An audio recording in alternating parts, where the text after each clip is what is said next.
Et alors, justement, toi, tu fais du rap aussi, donc t'as fait un beau rap devant Skyrock, là, tu les as bien emmerdés. Il y avait une nana, d'ailleurs, qui prenait des notes et tout. Oui, c'était l'avocate. Je vous renvoie à cette vidéo, parce qu'elle m'a bien fait marrer. Et dans ton rap, tu dis, notamment, hein, c'est assez long, mais j'ai noté une phrase qui m'a un peu écorché les oreilles. Je me suis dit, tiens, je vais interviewer te pas. Je lui ai demandé, je soutiens Tariq Ramadan et je crache sur Caroline Forest. Tout à fait. Alors j'explique cette phrase. Parce que c'est pas bien de cracher sur les femmes. Non, quand je dis ça, alors il y en a beaucoup qui me disent, oui, mais Ramadan, il n'est pas tout clair. Alors, Ramadan, il n'est pas tout clair non plus, parce qu'effectivement, on sait qu'il a beaucoup d'acquaintances avec le Qatar, voilà, et puis moi-même dans l'analyse... Les frères musulmans, je sais très bien que Ramadan... il ramène quelque part en France un espèce d'islam que je dirais maçonnisé, c'est-à-dire comment dire, compatible avec la République et à la fois communautariste. Donc c'est un islam très anglo-saxon finalement. Mais je le vois comme ça, vraiment, Tariq Ramadan. Mais après, on en reparlera. On en reparlera. Mais là, ce qui m'intéressait, c'est comment tu peux dire je crache sur Caroline Forest. Quand je dis ça, si on n'aime pas quelqu'un, on crache. Quand je dis je crache, déjà c'est au sens figuré. Ouais. Pour sens propre, hein, ça peut... Mais c'est pour dire, parce que Caroline Forest, face à Tariq Ramadan, hein, elle qui ne cesse de s'en prendre à lui tout le temps, mais je la trouve mais vraiment d'une médiocrité. Je veux dire, lui, il brille intellectuellement par rapport à une Caroline Forest, quoi. Et encore tu trouves qu'elle lui sert la soupe? Ah, mais complètement. Et puis en plus, elle est vraiment d'un niveau lamentable. Et à chaque fois, elle se fait prendre dans des manipulations grossières où elle essaye de déformer ses propos, etc. Donc, c'est vraiment, à la limite, celui qui veut, qui veut s'en prendre à Ramadan, son meilleur, Caroline Forest, c'est vraiment le meilleur service qu'on puisse lui rendre à Ramadan. Donc tu penses que les médias ont organisé ça finalement pour faire passer Ramadan pour quelqu'un de bien? Ah, moi je pense que, je sais pas s'ils l'ont fait exprès pour faire passer pour quelqu'un de bien, mais en tout cas aux yeux du public, quand il se retrouve face à une Caroline Forest, c'est lui qui ressort gagnant, ça c'est sûr, parce qu'elle est lamentable, à tous les points de vue elle est lamentable, je trouve qu'elle a très peu de connaissances des choses, mais en plus cette femme ment sur plein de choses, on l'a vu mentir. Ramadan il ment pas? Alors Ramadan, il est beaucoup plus difficile à détecter le mensonge chez Ramadan. Il est beaucoup plus subtil. Parce que pour moi, moi par exemple, quand je l'écoute Ramadan, j'ai beaucoup de mal à détecter ce qui n'est pas logique. Et pour moi, c'est dans ces faits que je trouve la contradiction. On va commencer par le début. La lapidation des femmes adultères, ça c'est ce qu'il a fait connaître. Voilà, je connais cet aspect-là. Bon, il l'a quand même pas condamné. Alors, il dit que... Il faut faire un moratoire dans l'islam. Qu'est-ce que tu en penses, toi? Alors, j'ai lu la réponse de Ramadan, effectivement. Il est un peu piégé parce que c'est comme si il essaye de satisfaire la chèvre et le chou. Il veut pas clairement trancher pour, à la fois, on a l'impression de ne pas se mettre tous les musulmans à dos, et à la fois être suffisamment, entre guillemets, progressiste pour avoir cette image, justement, d'un islam moderne, entre guillemets. Et il a donné une réponse un peu Michel Michou, quoi, en fait, en disant oui, je suis pas pour, mais je propose un moratoire, hein, alors qu'il s'est pas positionné contre, et c'est là-dessus qu'on l'a attaqué. A raison, non? Certainement, oui, a raison, mais... Toi, tu condamnes pas la lapidation? Ah si, évidemment, je condamne la lapidation, moi je suis pas du tout dans ce truc-là, mais... c'est choquant. Non, c'est choquant, parce que, intellectuellement, oui, il l'a pas condamné, mais... J'ai compris, c'est pas tout à fait qu'il n'a pas condamné en plus, parce qu'il dit que lui, il n'est pas d'accord. Enfin, qui condamne alors, s'il n'est pas d'accord. Il dit, lui, qu'il n'est pas d'accord, mais il a son frère qui avait préfacé le livre, voilà, et qui, lui, était plutôt d'accord. Apparemment, le frère n'était pas du tout sur la même position. Mais c'est vrai que Ramadan, c'est pour ça qu'on lui parle de double jeu, parce qu'on dit, oui, d'un côté, ton frère dit ça, et dans ta préface, mais toi, tu dis un peu autre chose quand tu vas sur les plateaux. Alors, il dit pas ça quand même par hasard, c'est que l'islam interdit un certain nombre de choses. L'apostasie, notamment, peine de mort. Je suis sûr que si on lui posait la même question, il dirait, je suis pour un moratoire. Je suis pour un moratoire. C'est le hors-charte de la cellule où il a trouvé ça. Il a trouvé la faille, moratoire. Ça nous en dit long sur Ramadan, mais est-ce que ça nous en dit pas plus long finalement sur l'islam dont tu parles, attention l'islam, il y a quand même des choses auxquelles on ne touche pas dans l'islam. Le prophète, l'apostasie, la lapidation des femmes adultères, si on creuse un peu, la polygamie certainement. En fait, moi ma question c'est, est-ce que l'islam aujourd'hui est bien intégré en France, ou intégrable? Est-ce que c'est pas la France qui est en train de s'intégrer dans l'islam? Est-ce qu'il n'y a pas un exemple dans l'histoire de France qui est Napoléon en 1808 avec le Sanhédrin, qui a dit aux Juifs, attendez, maintenant la polygamie, le fait de ne pas pouvoir se marier avec une non-juive, etc., vous arrêtez vos conneries, parce que sinon ça c'est pas français. Ils ont accepté, et du coup, Bon, ça s'est pas fait complètement bien, parce qu'il y a eu encore des remous, mais au moins, c'est 12 rabbins, je crois, qui étaient réunis pour... tu connais cette histoire du sabbat? Ouais, j'en ai entendu parler. Je connais pas bien, mais j'en ai entendu parler. Pourquoi il n'y a pas la même chose avec l'islam? Parce que, alors, peut-être que déjà, on est vraiment dans une autre époque. L'islam, alors, nous dire que l'islam pose un problème à la France, aujourd'hui, je pense qu'on ne peut plus le nier. Il y a une problématique, au sens où les Français se posent beaucoup de questions, les Français s'inquiètent de se dire qu'il y a une religion qui puisse prendre de la place dans l'espace public, parce que, pour le moment, il faut bien le dire, la France, depuis une centaine d'années, en particulier depuis la Révolution française, on a cherché à chasser l'Église de tout l'espace public. Mais à un moment donné, j'ai envie de dire, la nature a horreur du vide. On a chassé la religion de l'espace public. Il ne faut pas s'étonner qu'une autre religion vienne prendre sa place, finalement. Enfin, il y avait la laïcité, justement, comme autre religion. Ça, c'est très intéressant, parce que la laïcité en tant que religion, ça, c'est la définition de Vincent Payon. Mais qui, si on le pousse, on sait très bien que c'est une définition maçonnique, finalement, de prendre la laïcité et de la mettre comme religion. Mais ça ne fonctionne pas. Pourquoi ça ne fonctionne pas? Parce que la laïcité, telle que eux nous la décrivent, elle n'est pas comprise dans le sens... Moi, quand je dis la loi justement sur la laïcité, mais je ne la comprends pas du tout. Je vois bien que l'application est à des années-lumière de ce qui est écrit sur le texte. Au lieu que ce soit, justement, l'espace public, entre guillemets, il n'y a pas de religion, pour que les religions puissent, entre guillemets, on les respecte toutes, qu'elles puissent s'exprimer, se développer. Non, pas du tout. On leur explique, c'est la laïcité, la religion, et toutes les autres doivent mourir, entre guillemets. Et ça, c'est là que la laïcité, ça ne va pas. Mais la question qui se pose, c'est est-ce qu'il ne faut pas lire entre les lignes? Moi, quand j'entends laïcité, quand Vincent Payon nous parle de laïcité... qui dit que c'est une religion. Il le dit, et souvent les francs-maçons... c'est très maçonnique, quoi. Le reconnaissent en privé, pas forcément en public. Voilà. Ouais, mais moi, c'est marrant, quand j'entends ça, j'entends le socialisme, en fait, est une religion. Pas toi? Ouais, non, je l'entends pas comme ça. Je l'entends pas comme ça, parce que pour moi, la laïcité, au sens, comme Payon, quand il dit c'est la religion de la République... Mais Payon, il est socialiste.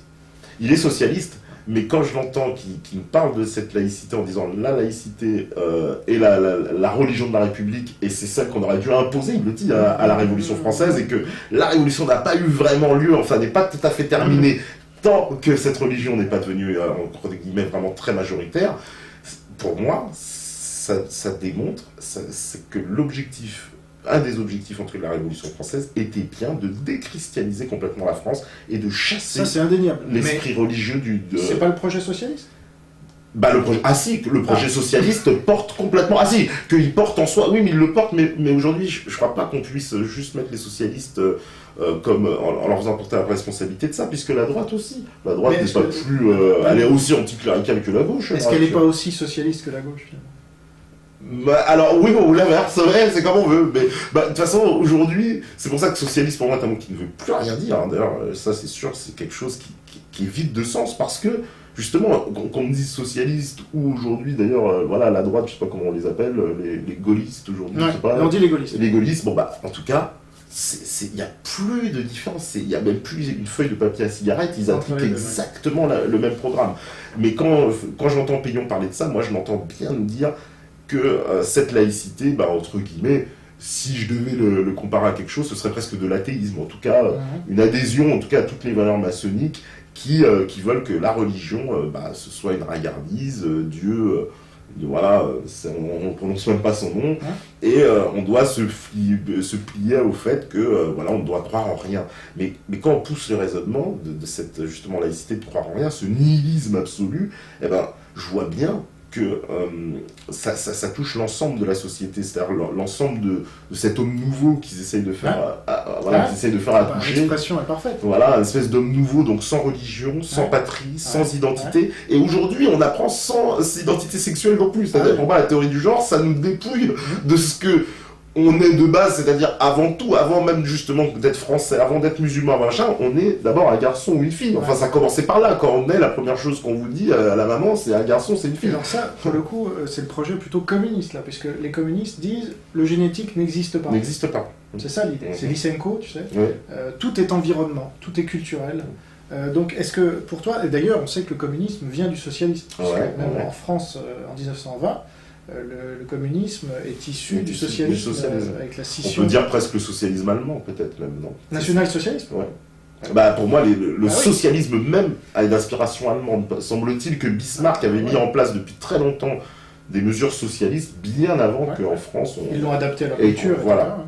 Mais donc, la question c'est, est-ce que tu ne penses pas que le projet aujourd'hui dominant... je vais t'amener un peu sur mon terrain, mais parce que là, je viens de faire toute une série de vidéos sur l'humanité. Et toi, tu te dis antilibéral? Oui, au libéral, alors... Anti-libéral, au sens que j'ai dit tout à l'heure. Mais anticapitaliste, enfin anti... Quelque part, oui, complètement. Anti quoi? Oui, enfin... Anti-sioniste, tu dis anti-sioniste? J'aime pas le mot anti. En tout cas, je suis... on t'a vu quand même en Belgique, là. Bien sûr, oui. T'as pris parti, là, contre les médias. Ah, j'ai pris complètement parti parce que je pense que, effectivement, il n'y a qu'une parole de l'autre côté et qu'il est temps qu'il y ait une contradiction, quoi. Ouais. Donc, anti-libéral, anti-sioniste... alors, je te croyais pro-islam, c'est marrant, mais non, des catégories pas tout à fait. Non. Tu défends l'islam, quand même. Bah, je pense que moi j'ai connu l'islam, en tout cas de l'expérience que j'ai de l'islam, je pense que c'est une religion de paix, je pense que c'est une religion d'amour et de tolérance. Seulement, aujourd'hui, beaucoup de gens qui se prétendent musulmans sont à des années-lumière de cet esprit-là, et beaucoup de musulmans aussi sont beaucoup trop, je trouve, à mon sens, dans le prosélytisme. C'est-à-dire qu'ils cherchent à nous convaincre absolument. Ouais. Des fois, moi je demande rien, on me sort des pavés d'argumentation. Ça, c'est depuis le début, ça. J'ai pas envie d'être convaincu par ça. L'islam est prosélyte. Ouais, comme le christianisme. Le christianisme est aussi, voilà, toutes les religions. Mais tu peux pas leur en vouloir d'être prosélyte. Quand je dis un petit peu trop prosélyte, c'est au fait que tout ensuite, ils sont dans un paradigme, ils ramènent tout à l'islam. Et c'est ça me dérange quand même. Bah ouais. Ah, ça me dérange, je crois pas. Mais c'est ça l'islam, non? Est-ce que c'est l'islam ou c'est la religion? Et la religion prosélyte, parce que le judaïsme, par exemple, n'est pas prosélyte? Ah si, le sionisme, en tout cas, l'est. Non, c'est pas une religion. Oui, je parle du judaïsme. Le judaïsme proprement dit, peut-être qu'il n'est pas, parce que justement, dans le judaïsme, on sent pas qu'il y ait une volonté d'expansion. C'est une religion identitaire, en fait, c'est comme l'hindouisme. Exactement, il n'y a pas de volonté d'expansion, au contraire, on reste entre nous, c'est très bien. Mais regarde combien ils sont, 15 millions, je crois, dans le monde entier. Comparé à 1,3 milliard de musulmans, et puis 1,7 milliard de chrétiens. Mais oui, mais aussi c'est très compliqué de devenir juif, parce que semble-t-il, c'est par la mer. Donc déjà, c'est compliqué, c'est de naissance. Non, puis même si on veut se convertir, c'est très compliqué. Et voilà, on m'a dit que les conversions, il faut des années, etc. C'est très compliqué. Donc c'est pas une religion qui a envie d'accueillir les gens, on le sent.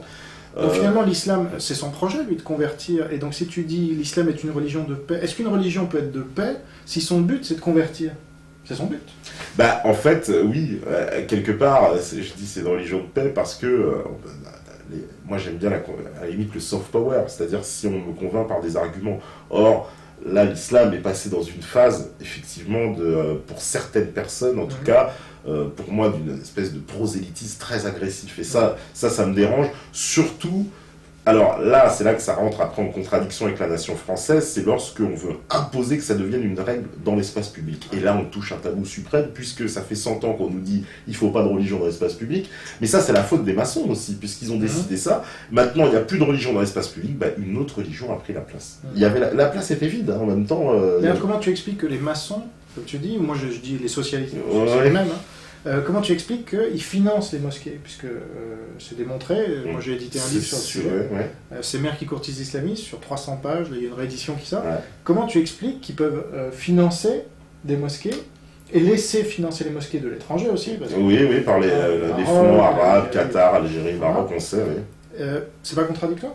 Alors, justement, moi je pense que c'est très intéressant pourquoi les mairies effectivement financent les mosquées, comme tu dis, tu l'as démontré, mais gauche-droite confondue. Mais il y a un truc, c'est que depuis qu'on a ouvert les vannes de l'immigration des années 70, ça a eu pour conséquence de créer des territoires. Et maintenant que les fameux territoires perdus de la République. Les fameux territoires perdus, voilà. Je ne sais pas s'ils sont perdus totalement, mais bon, en tout cas, ils existent bien, ils sont identifiables. Il y a bien des territoires. Des territoires, en tout cas, il y a une majorité de gens, souvent qui sont musulmans, sur ces territoires. Et les hommes politiques et le monde politique qui a abandonné, surtout la gauche n'est plus dans le combat social, c'est terminé. Donc le seul moyen de conserver le pouvoir local s'appuie sur le communautarisme. Il suffit de voir dans les mairies de banlieue, par exemple dans cette mairie ici même, dans cette ville, quand on voit le conseil municipal et comment ça fonctionne, je me suis dit, il s'est inspiré des techniques à la Bongo au Gabon, c'est-à-dire il y a les Portugais, un musulman, une Antillaise, un machin, etc. Donc il s'appuie complètement sur les communautés, le communautarisme pour pouvoir... C'est l'électoralisme en fait. C'est de l'électoralisme. Et le nouvel électoralisme aujourd'hui, c'est plus justement d'aller séduire de toute façon des ouvriers qui font le Front National et qui ont abandonné justement ces territoires. Le seul moyen, c'est d'être et de bercer dans le communautarisme. Et donc de faire venir l'immigration. Et donc de faire venir de l'immigration, de favoriser l'implantation de mosquées, etc. Donc comme ça, ensuite, on est bien vu et on a des appuis, des réseaux dans la communauté musulmane et les musulmans vont vous défendre, etc. C'est marrant parce que je sais pas si vous voyez Tepa comme ça avant. Moi je le voyais pas du tout comme ça. Donc je découvre en fait Tepa. Si. C'est que t'aimes pas trop sur ces sujets-là. J'ai pas eu trop l'occasion de m'exprimer là-dessus, mais je le pense. Je te donne la parole. Ah oui, mais je suis beaucoup contraint d'être aussi par rapport au public. Donc c'est vrai que je lance pas tout le temps effectivement les sujets comme je le voudrais moi-même. Alors c'est tes auditeurs qui te proposent des sujets. Les auditeurs proposent, surtout quand je fais des libres antennes, on va dire sans invité, parce que là je peux parler beaucoup. Une fois par semaine. Une fois par semaine. Et là, c'est évidemment, je participe beaucoup avec les auditeurs. Donc les auditeurs sont à cran parce que on a remarqué qu'il y avait un point Godwin dans chaque fin d'émission, ça finissait toujours par un problème sur l'identité nationale. Donc on voit bien que c'est un sujet qui touche profondément les Français. Et moi, je voudrais aussi qu'on le dépassionnalise, ce sujet. Parce que dès qu'on parle de ce sujet en France, et peut-être bien que je crois qu'il y a une certaine forme de salubrité à ce qu'il y ait des gens, entre guillemets, des Noirs, des Arabes qui en parlent, parce que ce discours, je sais très bien que si je le tenais... que j'étais blond aux yeux bleus, on m'aurait déjà dit que j'étais Himmler réincarné. Donc il est là. D'ailleurs, il y a un petit air. Ils sont bladis. Non, mais franchement, c'est pour ça qu'il faut qu'on dépassionnalise ces sujets, qu'on arrive à être un petit peu plus pragmatique, à mettre les choses sur la table. Mais je pense qu'il y a de plus en plus de gens qui s'en rendent compte, parce que même sur l'immigration aujourd'hui, on peut arriver à en parler, et même des descendants d'immigrés ont, on va dire, la connaissance et le recul pour voir qu'est-ce qui s'est passé, pourquoi il y a eu une immigration et est-ce que pourquoi on en arrive là. d'immigrés, c'est pas stigmatisant? Alors le terme stigmatisant... Ouais, le descendant d'immigrés, moi. Quand je dis descendant si j'étais descendant d'immigrés, je me sentirais stigmatisé. Quand je dis moi-même, je suis un descendant d'immigrés, quelque part, mais quand je dis descendant d'immigrés, parce que c'est pour identifier, entre guillemets... Des Français d'origine étrangère. Des Français d'origine étrangère, oui, mais un Français d'origine... extra-européenne, si tu préfères. Alors voilà, extra-européenne, je pourrais dire ça, mais ça met beaucoup de choses dans le lot. Mais c'est vrai que quand on dit étranger, c'est parce que l'étranger qu'on reconnaît, on va pas se mentir, c'est plus les Noirs et les Arabes. Quand on vient de Pologne ou d'Italie, les descendants, ils ont moins de problèmes pour se fondre dans cette nation française.